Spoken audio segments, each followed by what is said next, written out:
Jake Harrison wiped the sweat from his face as he loaded the last box onto his cargo ship. The New Angeles spaceport was busy today. Ships came and went like bees around a hive.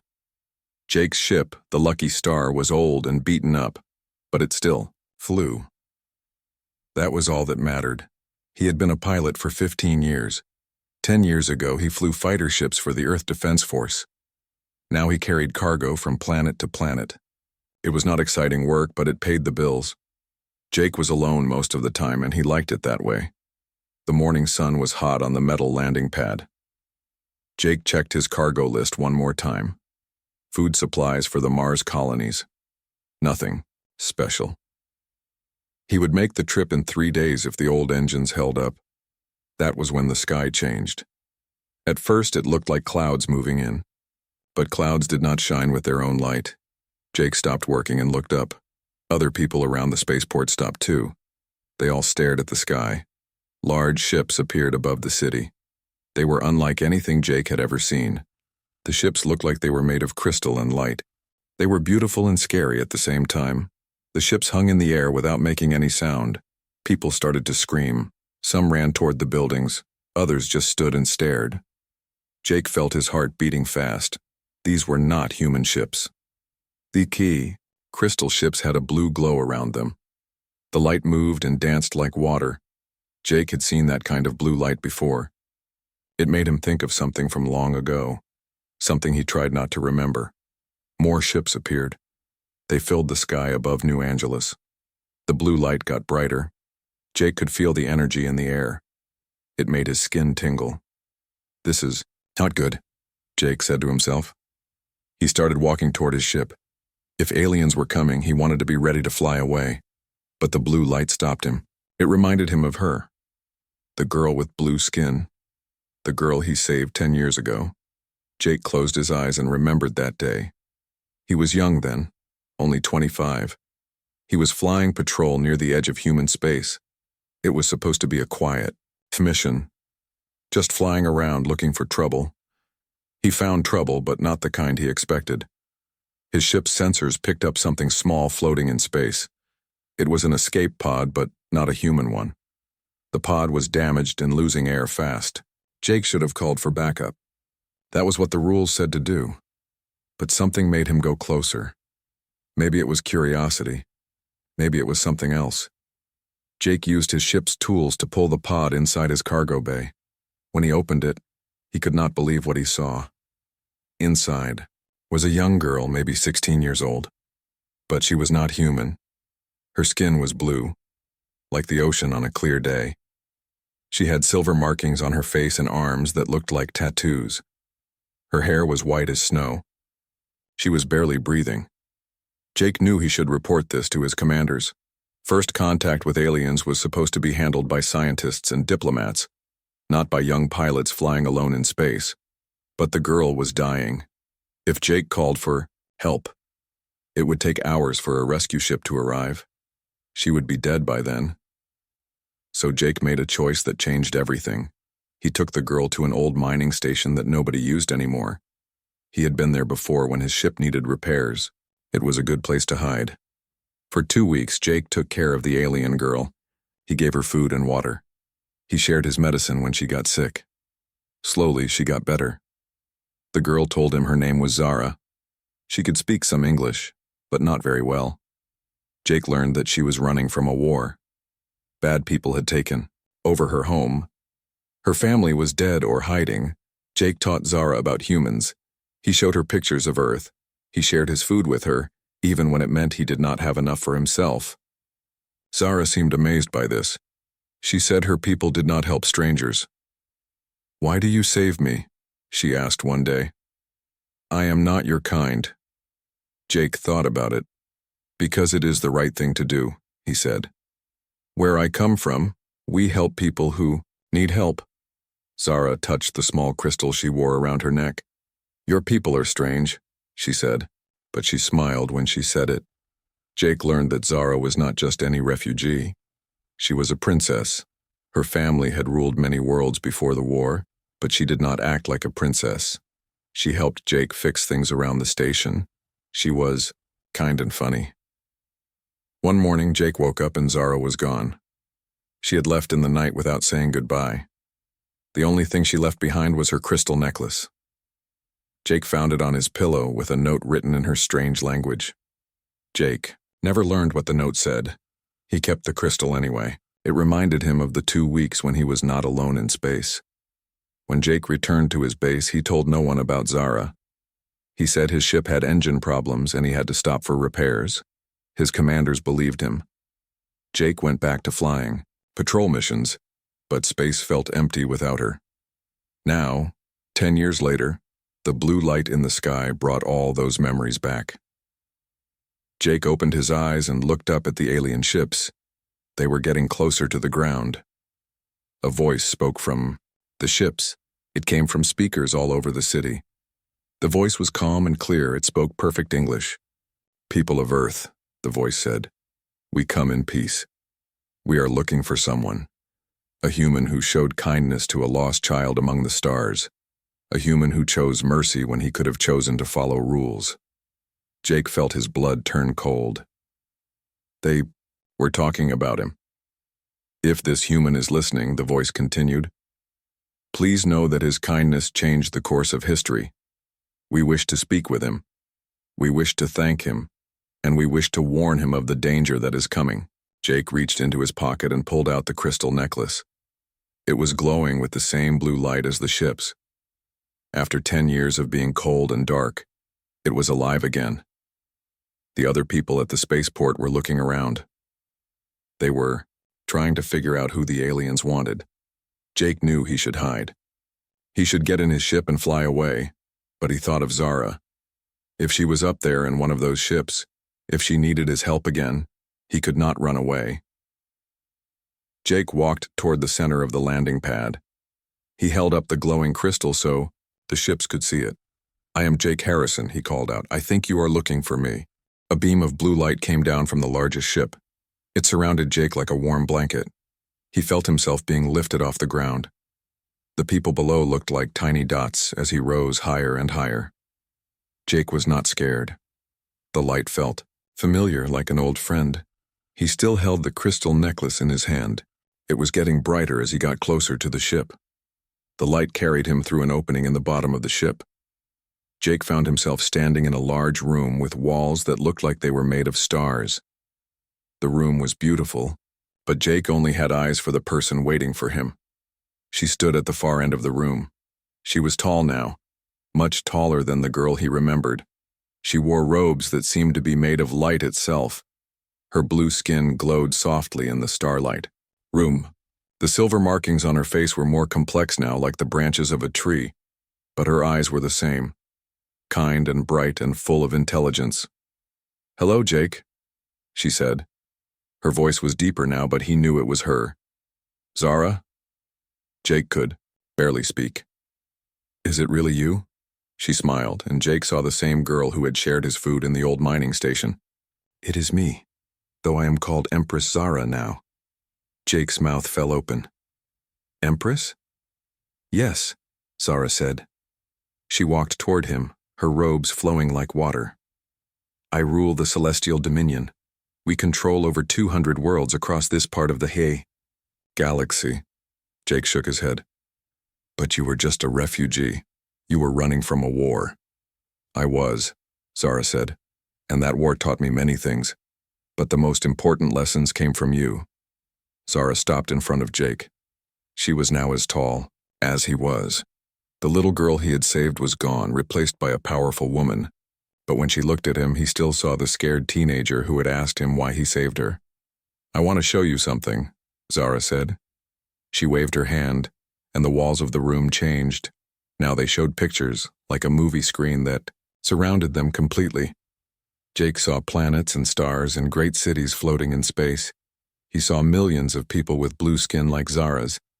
Some had different markings, different colors, but they all looked happy and free.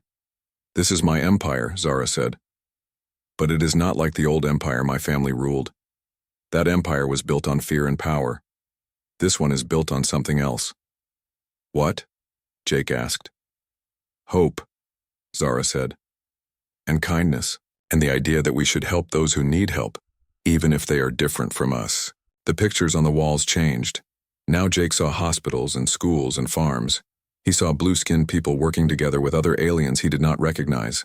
Everyone seemed to be working together. "You taught me this," Zara said. "When I was lost and scared, you could have handed me over to your government. You could have used me to get money or power, but instead you shared your food with me. You taught me about your people's kindness." Jake felt embarrassed. "I just did what anyone would do." "No," Zara said firmly. "You did what a good person would do. And there are not as many good people in the galaxy as there should be." The pictures changed again. Now Jake saw war. Ships fighting in space. Planets burning. People running and screaming. "After I left you, I went home," Zara said. "I used what you taught me to take back my throne, but instead of ruling the old way, I changed everything. I made laws that protected the weak. I made alliances with other peoples instead of conquering them." Jake watched the pictures. He saw Zara as a young woman, leading armies, but also building hospitals, fighting wars, but also making peace. "It was not easy," Zara continued. "Many of my own people thought I was weak. They said kindness was for fools. But I remembered what you told me. You said that helping others is what makes us strong." The pictures stopped.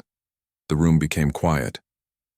Zara looked at Jake with serious eyes. "That is why I am here," she said. "To help you, like you helped me." "Help me with what?" Jake asked. Zara's face became dark. "Jake, your planet is in terrible danger. Something is coming. Something that wants to destroy all life in this part of the galaxy." Jake felt cold. "What kind of something?" "They are called the Void Collective," Zara said. "They are machines, but not like your computers. These machines think and plan and hate. They believe that all organic life is a disease that must be cured." The walls showed new pictures. Jake saw ships that looked like metal spiders. They were black and sharp and wrong-looking.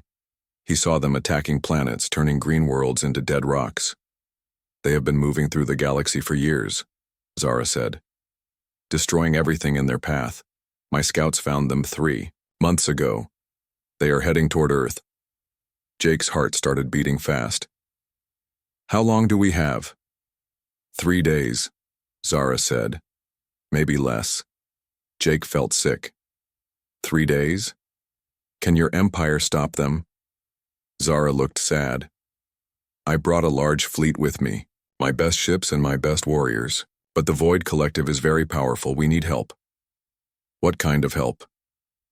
"Your help," Zara said. "Human help. My people are strong, but we think in straight lines.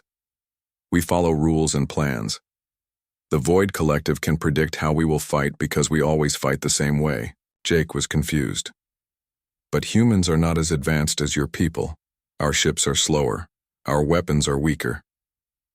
"Yes," Zara said. "But humans think differently. You are unpredictable. You take risks that my people would never take.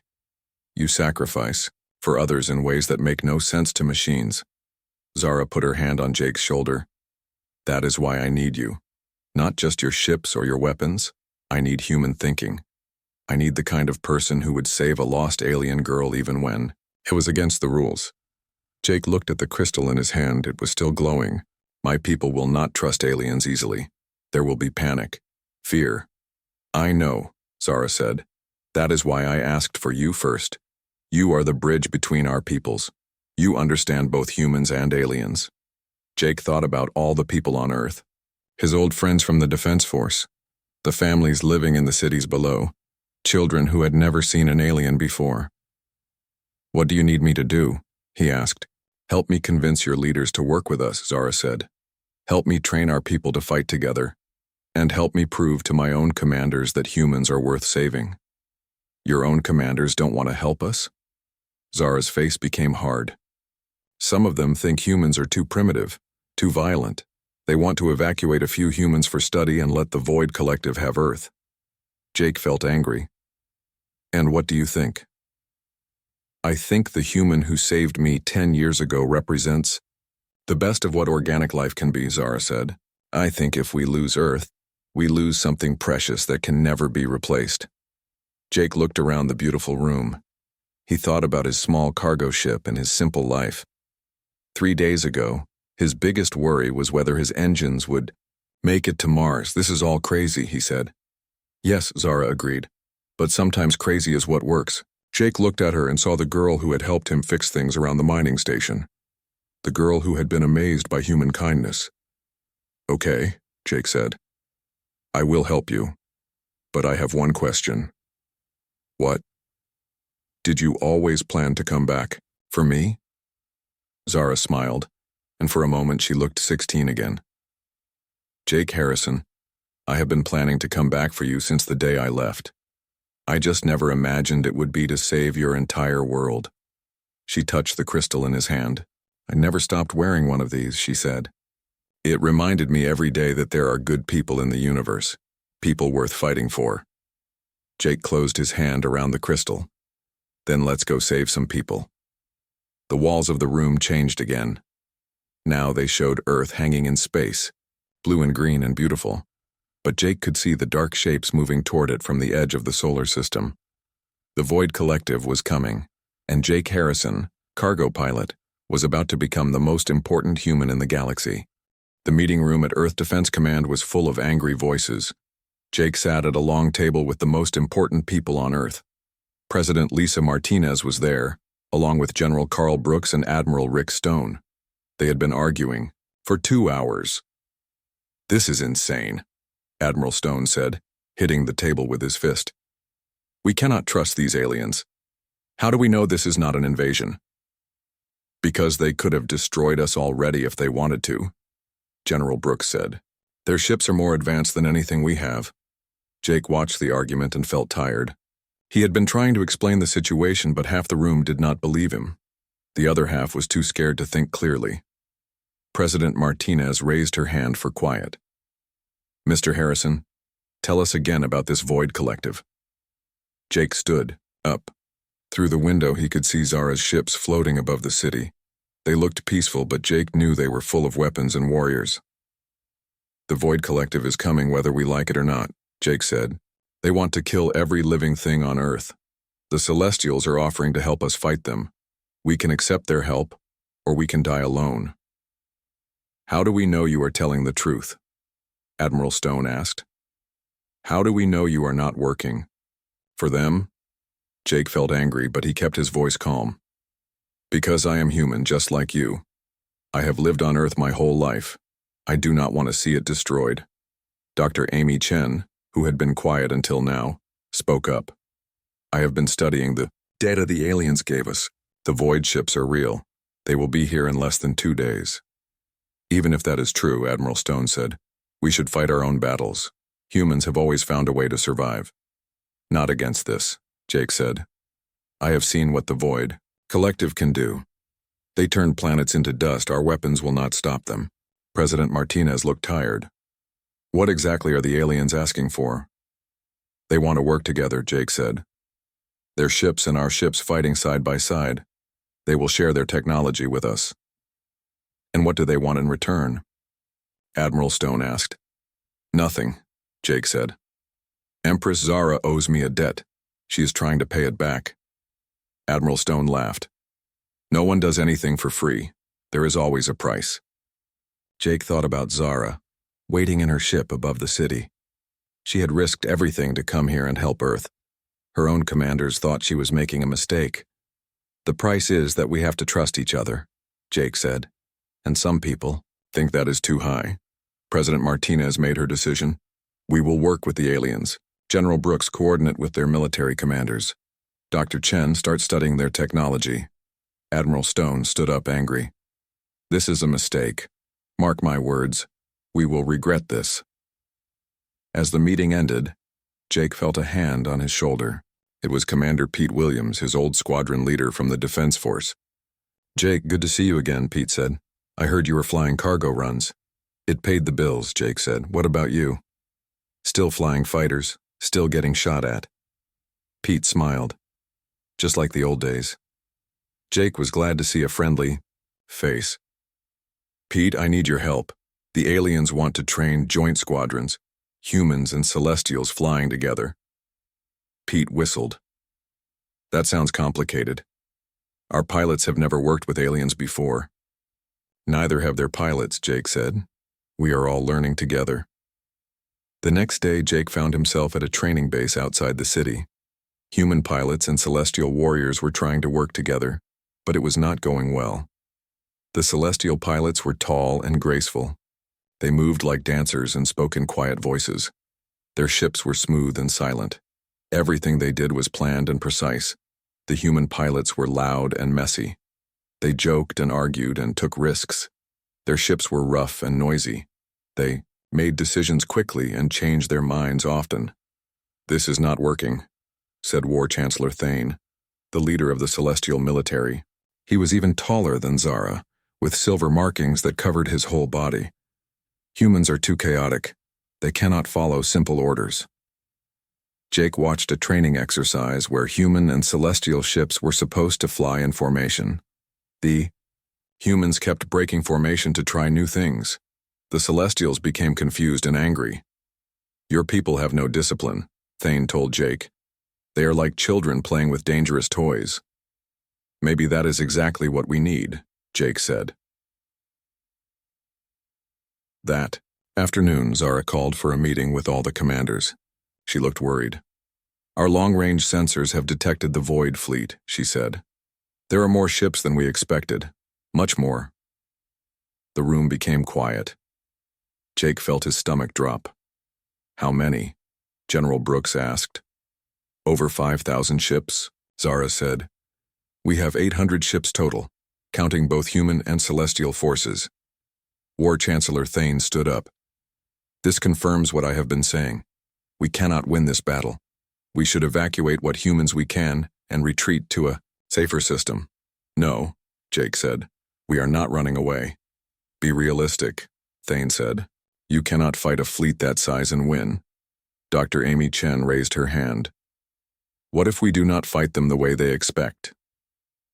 What do you mean? Zara asked. The Void Collective are machines, Dr. Chen said. They think logically.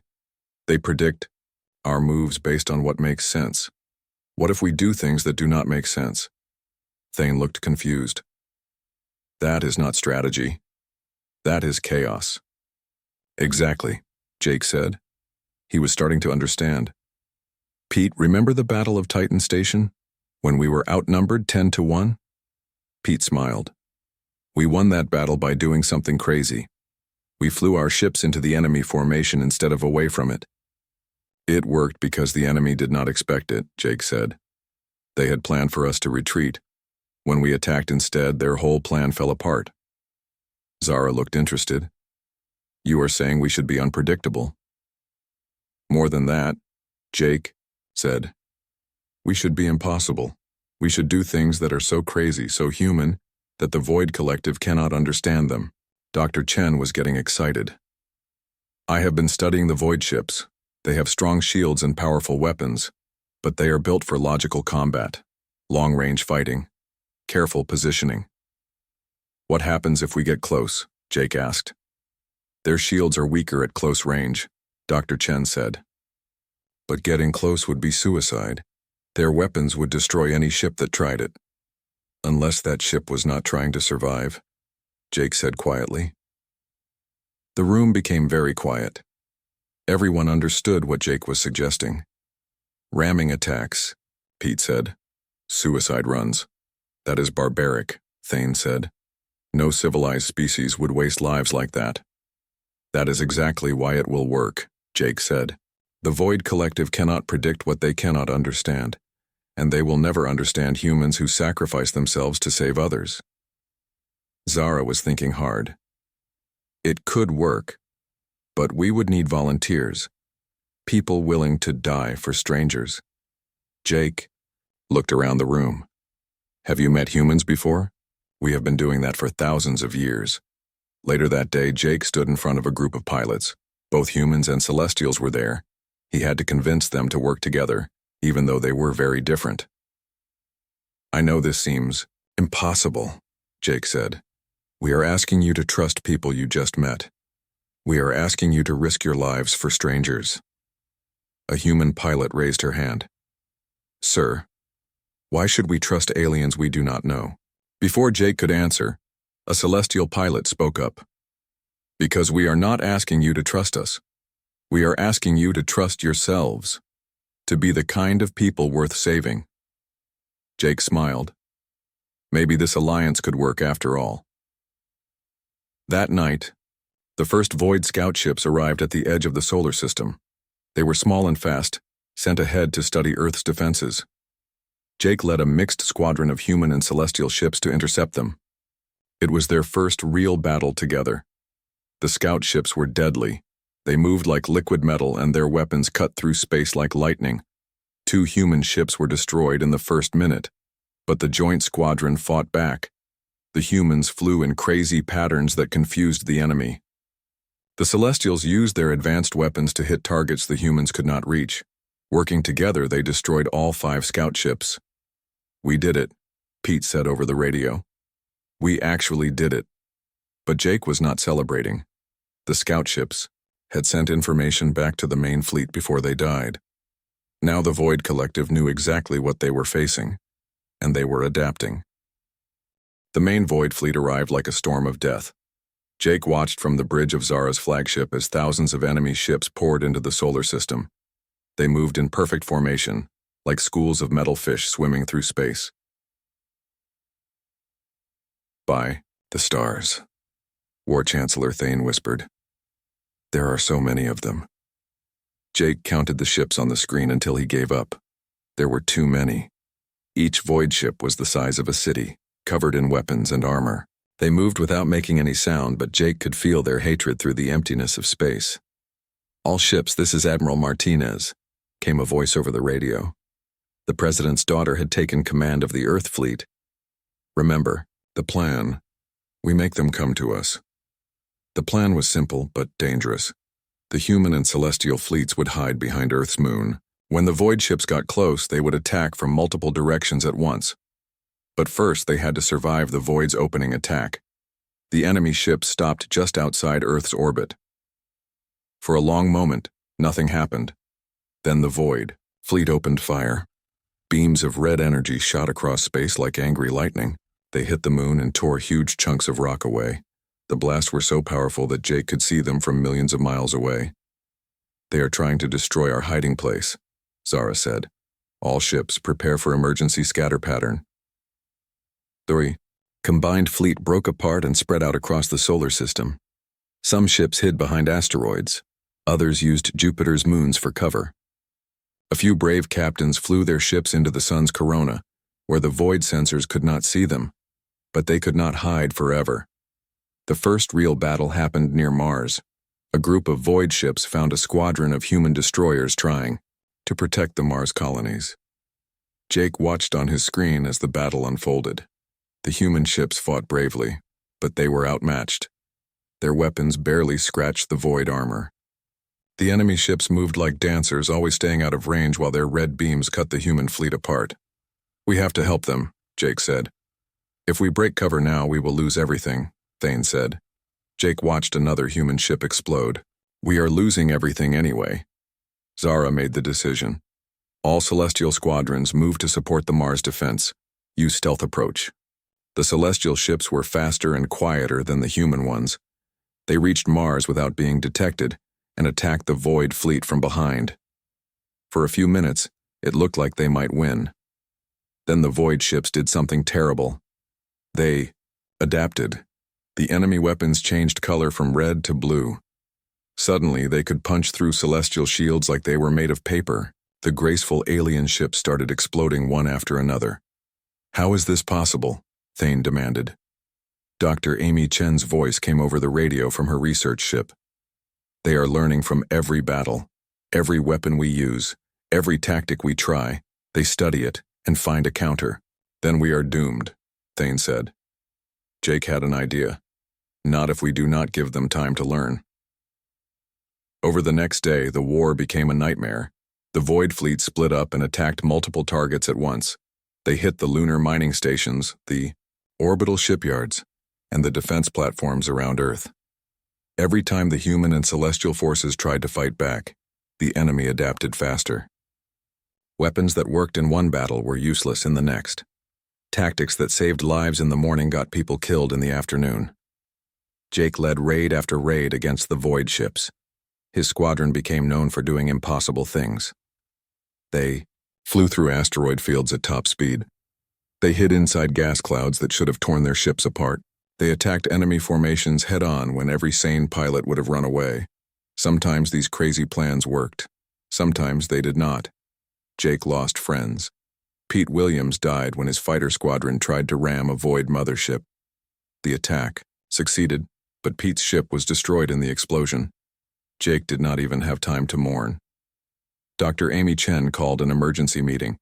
Her ship was damaged and she looked exhausted. "I have been studying the void ships we destroyed," she said. "I found something important. They all connect to a central command network. If we could disrupt that network, the whole fleet would be confused," Zara finished. "But how do we reach their command ship?" "We would need to get very close," Dr. Chen said. "Close enough to plant a special weapon I have been building." "How close?" Jake asked. "Inside their ship," Dr. Chen said. "Someone would have to fly right into their command center and detonate the weapon manually." The room became quiet. Everyone knew what that meant. "It would be a one-way trip," Thane said. "Yes," Dr. Chen said. "The pilot would not survive." Jake looked around the room. He saw tired faces and hopeless eyes. They were losing the war and everyone knew it. "I will do it," Jake said. "No," Zara said immediately. "I will not let you throw your life away." "Someone has to," Jake said. "And I am the best pilot here." "You are also the most important human alive," Zara said. "You are the bridge between our peoples. Without you, this alliance falls apart." Jake smiled sadly. "Zara, if we do not stop the Void Fleet, there will not be any peoples left to bridge." That night, Jake prepared for his final mission.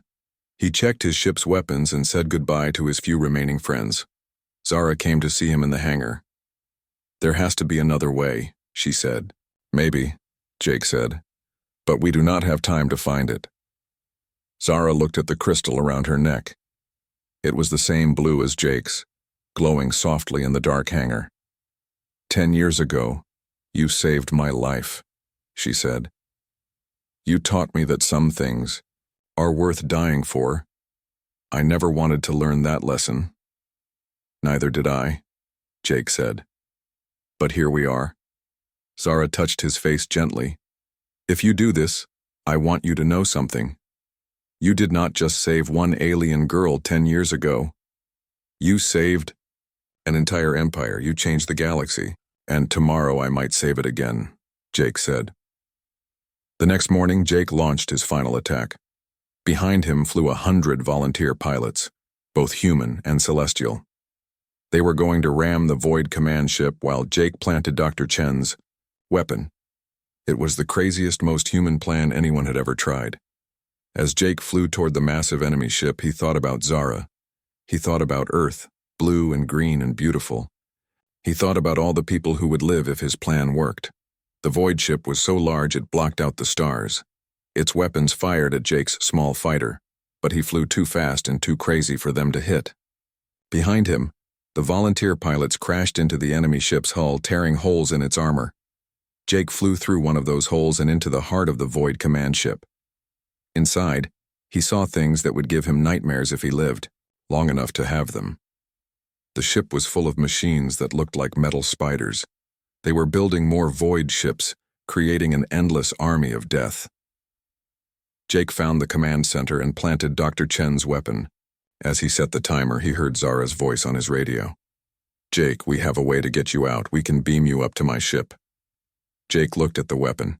It needed someone to stay and make sure it worked correctly. "No," he said. "I have to stay." "Jake, please, take care of Earth for me," Jake said. "Take care of our people." Jake closed his eyes and waited for the explosion. Jake opened his eyes. He was not dead. He was lying on the floor of a celestial medical bay. Zara was sitting beside him, her blue face filled with worry and relief. "How?" Jake asked. His voice was weak, and his throat hurt. "I saved you," Zara said. "Just like you saved me." Jake tried to sit up, but his body hurt everywhere. "The weapon, did it work?" Zara smiled. "See for yourself." She helped Jake to the window. Outside, Jake could see the Void Fleet, but something was wrong with them.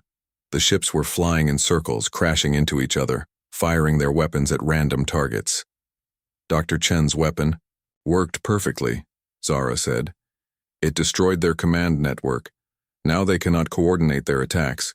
They are just metal shells drifting in space. "But how did you save me?" Jake asked. "Celestial teleportation technology," Zara said. "We can move objects instantly across short distances. I had my ship lock onto your life signs and pull you out just before the explosion." Jake felt confused. "Why did not you tell me you could do that?" Zara looked embarrassed. "Because the teleporter only works if the target is not moving. You had to stay perfectly still for several seconds. If you knew we could save you, you might have tried to run instead of staying with the weapon." Jake laughed, even though it hurt. "So you lied to me." "I learned that from humans too," Zara said. "Sometimes people need to think they are sacrificing everything in order to find the courage to do what is right." Over the next few hours, the combined human and celestial fleets hunted down the confused void ships. Without their command network, the enemy was helpless. Some void ships tried to retreat, but they flew in the wrong directions and got lost in space. By the end of the day, the void fleet was completely destroyed. Earth was safe, but the cost had been terrible. Half the human fleet was gone. Many celestial ships had been destroyed too. Thousands of brave pilots would never see their homes again. Jake stood in the memorial service a week later. Names of the dead were read aloud while their families cried. Pete Williams was on that list, along with many other friends. They died to save people they never met, President Martinez said. That is what makes them heroes. After the service, War Chancellor Thane came to talk with Jake. The tall Celestial looked different now, less proud and cold. "I owe you an apology," Thane said. "I thought humans were too primitive to be good allies. I was wrong." "We are primitive," Jake said. "We are messy and loud, and we make mistakes." "Yes," Thane said. "But you also do things that more advanced species would never try. You sacrifice for strangers, you fight impossible battles. You care more about others than yourselves." Thane looked up at the stars. "My people have been civilized for thousands of years. We follow rules and traditions. We are very good at preserving what we have. But we have forgotten how to grow. How to become something better." "Maybe that is what you can learn from us," Jake said. "Perhaps," Thane said. "In return, we can teach you about the galaxy. There are many worlds out there, many peoples who could benefit from human kindness." A month later, Jake stood in the gardens of the celestial capital. It was a beautiful place with flowers that glowed like stars and trees that sang in the wind. But what made it special was the children playing together. Human children and celestial children ran through the gardens, laughing and playing games. They did not care that they looked different. They were just kids having fun. Zara walked up beside Jake. She was not wearing her Empress robes today. Instead, she wore simple clothes like a normal person. In her hands, she carried 2 cups of coffee. "Is this really happening?" Jake asked. "Are humans really part of your empire now?" "Not part of it," Zara said. "Partners with it." Earth joined, the celestial dominion as an equal member, not as a conquered world. Zara handed Jake one of the cups. The coffee was hot and strong, just the way he liked it. "How did you know how to make human coffee?" Jake asked. "I have been studying your culture for 10 years, Zara said. "I wanted to understand the people who could produce someone like you." They sat on a bench and watched the children play. A little human girl was teaching a young celestial boy how to throw a ball. The boy was having trouble because he was trying to calculate the perfect angle and velocity. "Just throw it," the girl said. "Do not think so much." The boy threw the ball without thinking. It went exactly where he wanted it to go. He looked amazed. "Your people are good teachers," Zara said. "So, are yours?" Jake said. "Did you know that human children are learning celestial mathematics now? They are solving problems that used to take our best scientists years to figure out." Zara smiled. "And celestial children are learning human music and art. Yesterday I heard a young celestial singing one of your folk songs. It was the most beautiful thing I have ever heard." Jake sipped his coffee and felt peaceful for the first time in months. "What happens now?" "Now we explore," Zara said. "There are thousands of worlds in the galaxy. Some have people who need help. Others have knowledge we can learn from. Together, humans and celestials can go places neither of us could reach alone." "Will you come with us?" Jake asked. Zara looked surprised. "Me? I am an empress. I have responsibilities. You are also the girl who helped me fix a broken mining station," Jake said. "The girl who wanted to learn about the stars." Zara was quiet for a long time. She watched the children playing and listened to their laughter. "I have been an empress for 5 years," she said finally. "I have built schools and hospitals. I have made peace with old enemies. I have done everything a good ruler should do. But I have never had an adventure," Zara said. "I have never seen new worlds or met new peoples. I have been so busy taking care of what I have that I forgot to dream about what could be." Jake finished his coffee and stood up. "Well, Empress Zara of the Celestial Dominion, would you like to go on an adventure?" Zara stood up too. She was smiling like the teenage girl Jake remembered from long ago. "Yes," she said. "I think I would." 1 year later, Jake's new ship, the Starbridge, flew through hyperspace toward a distant galaxy. It was a joint human-celestial vessel, built with the best technology from both civilizations. Jake was the captain, but he was not alone. His crew included humans and celestials working side by side. Dr. Amy Chen was his science officer. War Chancellor Thane commanded the military teams. And Zara was his first officer, though she had given up her crown to be there. They were explorers now, seeking out new worlds and new peoples. Their mission was to spread the alliance between humans and celestials to other parts of the galaxy. "Captain," Dr. Chen called from her station, "I am reading life signs on the planet ahead. It looks like a pre-spaceflight civilization." "Any signs of trouble?" Jake asked. "The planet appears to be under attack by some kind of mechanical force," Dr. Chen said. "The people down there are losing badly." Jake looked at Zara. She nodded. "All hands, prepare for rescue operations," Jake announced. "Looks like we have some people to save." As the Starbridge dropped out of hyperspace, Jake thought about the chain of events that had brought him here. 10 years ago, he had saved one lost girl because it was the right thing to do. That simple act of kindness had changed the course of history. Now he was about to do it again. And maybe, somewhere in the galaxy, another lonely pilot would find another lost refugee and choose to help instead of looking away. Maybe that was how the universe really worked. Not through grand plans or mighty empires, but through small acts of kindness that rippled outward like waves on a pond. Jake smiled as his ship descended toward the troubled planet below. It was good to be saving people again. The crystal around, his neck glowed softly, and beside him, Zara's crystal answered with its own gentle light. 2 blue stars shining in the darkness. Proof that even in the vastness of space, friendship could light the way home.